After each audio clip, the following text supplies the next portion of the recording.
Bonjour les amis, j'espère que vous allez bien. Vous allez à la suite un court extrait d'un enseignement qu'on donne au temple qui est un descriptif historique qui montre comment on est sorti de la pensée traditionnelle et gnostique du Moyen-Âge et comment on est arrivé à la pensée moderne avec son idée d'être humain transhumain. Est-ce que vous êtes prêts? 1, 2, 3, c'est parti.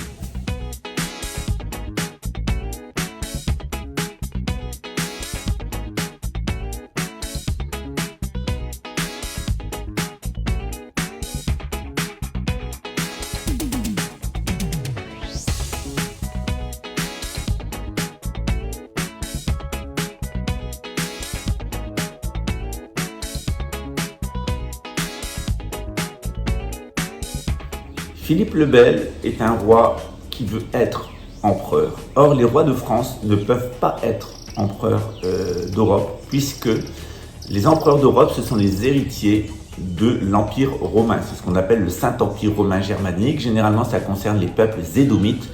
Pour le moment, eh bien, le successeur de Rome en Europe, ça a été d'abord l'Empire de Charlemagne, puis le Saint-Empire romain germanique, et puis l'Empire d'Autriche-Hongrie, et maintenant c'est l'Empire britannique qui englobe la Nouvelle-Zélande, l'Australie, le Canada, la Grande-Bretagne, mais aussi les vassaux, c'est-à-dire les gens qu'ils ont sous contrôle.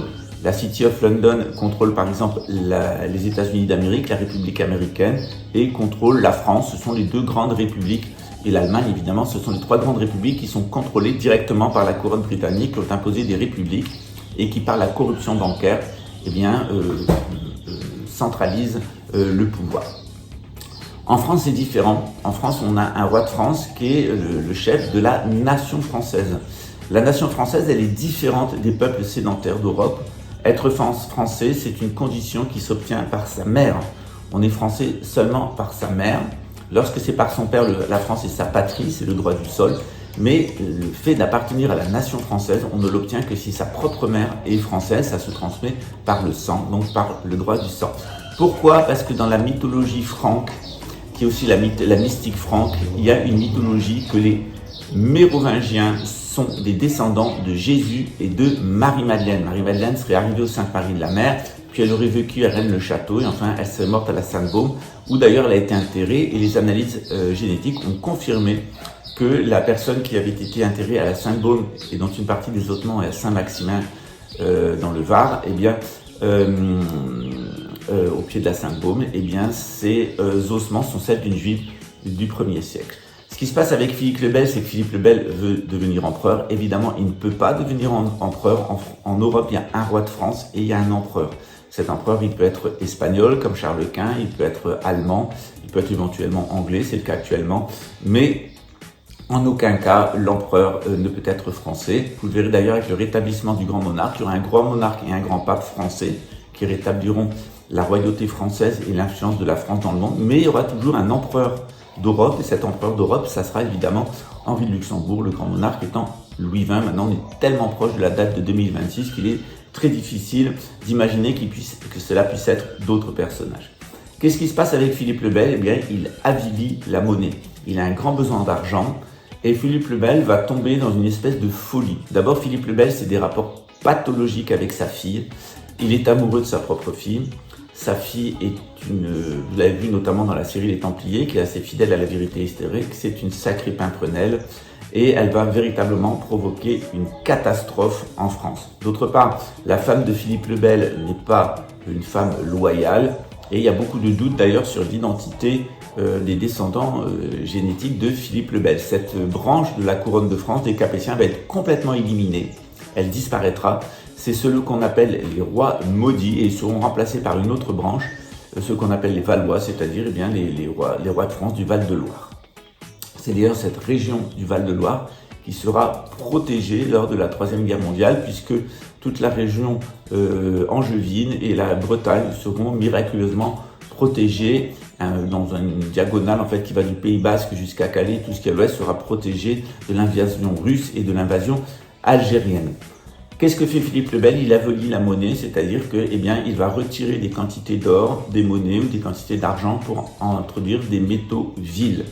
De cette façon, il obtient plus d'argent, mais il trompe les gens Et cette tromperie de la couronne de France de Philippe le Bel, elle va avoir de très très graves conséquences. Pourquoi est-ce que Philippe le Bel est à court d'argent?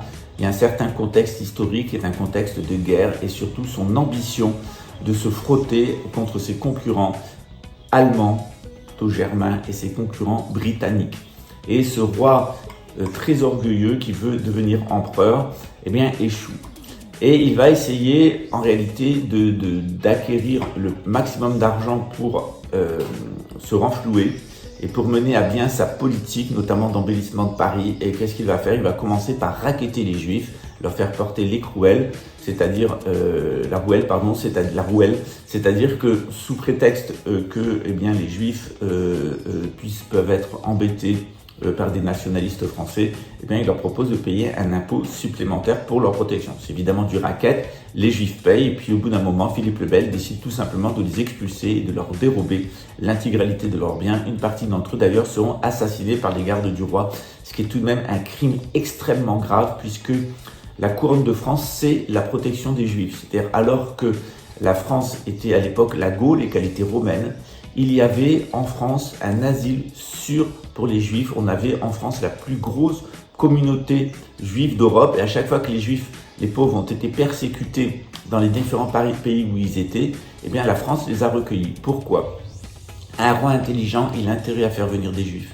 Les Juifs, ce sont des gens qui maîtrisent la Kabbale, qui ont des savoirs anciens, qui sont lettrés, qui parlent plusieurs langues, notamment les langues antiques, et qui véhiculent des sciences médicales, de l'orfèvrerie et des connaissances qui sont très utiles pour enrichir un royaume. Et donc les Juifs sont toujours bienvenus.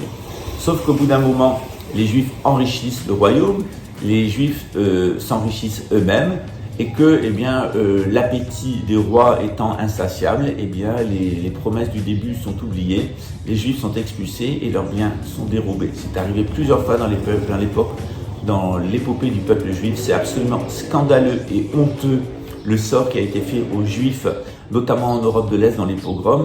L'Europe de l'Est ne se serait jamais développée comme elle s'est développée sans les Juifs. C'est eux qui ont apporté la culture. Il n'y avait pratiquement aucune culture avant l'arrivée des Juifs, notamment en Pologne et en Allemagne.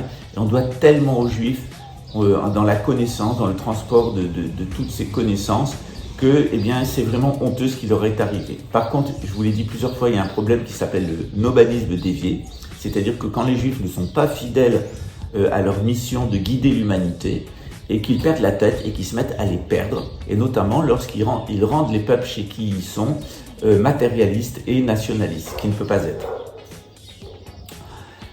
Qu'est-ce qui se passe avec Philippe le Bel? Eh bien, il a toujours un grand besoin d'argent, il emprunte beaucoup d'argent aux Templiers, et puis il décide eh bien, de s'approprier les biens ecclésiastiques de France, c'est-à-dire il décide eh bien, de se mêler de la nomination des évêques, et il décide tout simplement de racketter le Vatican. Et à défaut de racketter le Vatican, puisque le pape Boniface VIII le menace d'excommunication, il lui envoie plusieurs bulles, notamment la célèbre Ausculta Fili, écoute mon fils, où il rappelle la théorie de la théocratie pontificale. Je reviendrai dans une autre vidéo sur la timocratie. La théocratie, qu'est-ce que c'est? Qu'est-ce qui la distingue de l'oligarchie, de la tyrannie et de la démocratie? On verra ça avec Platon. Qu'est-ce qui se passe avec Philippe le Bel? Eh bien, il va demander l'arrestation des Templiers, et les Templiers vont le savoir. Ils vont partir avec leurs trésors vers la Gaspésie, vers le bas du fleuve Saint-Laurent, et notamment vers l'Arcadie, ou devenue Acadie, où ils vont non seulement transporter leurs trésors, mais aussi transporter leurs connaissances ésotériques. C'est eux qui fonderont la franc-maçonnerie des pères fondateurs de la République américaine, qui rentrera en opposition avec la couronne britannique. Ils sont aussi installés en Écosse, vous savez qu'il y a cette fameuse chapelle des Saint-Clair, et en Écosse, les Templiers vont avoir besoin de maçons pour les aider à construire, et c'est l'origine du rite écossais. Ce rite écossais, il va concentrer tout l'enseignement des Templiers. À la fin du XVIIe siècle, eh bien, il est introduit en France, et au XVIIIe siècle, et puis il va devenir une des colonnes vertébrales de la franc-maçonnerie. Voyant le risque pour la couronne britannique, qui est maintenant allemande après la révolution d'Oliver Cromwell, eh bien, la couronne britannique infiltre la franc-maçonnerie et tend à la mettre, et essaye de la mettre au service du pouvoir nationaliste et du nouvel empire protestant de ces Allemands qui se sont introduits en Grande-Bretagne.